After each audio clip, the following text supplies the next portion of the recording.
Good morning, Dan Earhart with the rest of the news Thursday. LiarsCheatersAreUs.com is a website where people can post reviews of most likely former lovers, and there's some pretty good ones. Several women posted bad reviews about a man who just happened to be an attorney. He realized these reviews were beginning to make life difficult, losing him dates and even costing him clients. So he did what lawyers do. He sued his exes. Here's what one woman had written about him.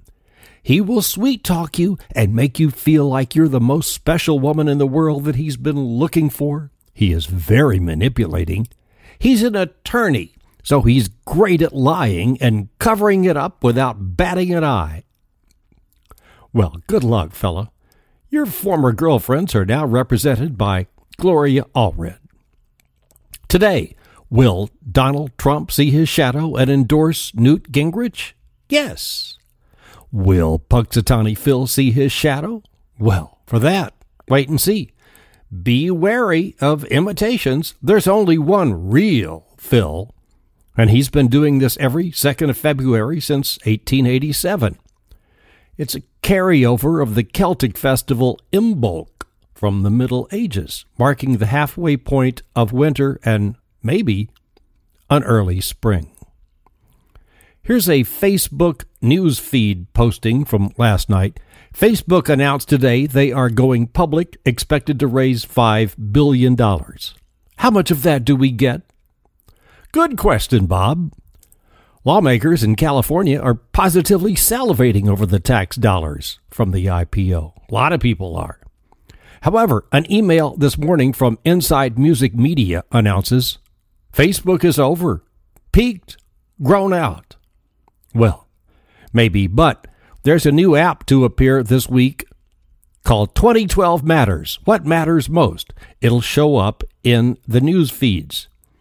If you choose to install, you will be able to weigh in on questions such as what matters more, the economy or the environment. Results will be posted up in lights on Times Square. Seeking to limit conflicts, Facebook's Manhattan developers are focusing on just 9 issues: the economy, healthcare, immigration, social issues, Social Security, energy, debt, national security, and the environment. Hey, no problems there. Here's what happened to Don Cornelius in one sentence from his friend of 30 years. He was swayed by a few people to invest in projects that didn't pan out, and the last marriage, in many ways, destroyed his mind, heart, and his soul. He was never the same.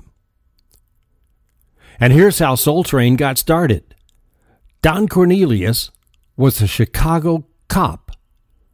One day he was writing a ticket to a guy who turned out to be a local radio personality. He told Officer Cornelius what a great smooth voice he had and offered him weekends. Hey, you don't suppose he was just trying to get out of the ticket, do you? Well, anyway, Soul Train got started on a local Chicago UHF station in 1970 after Don put in $400 of his own dollars to get the ball rolling.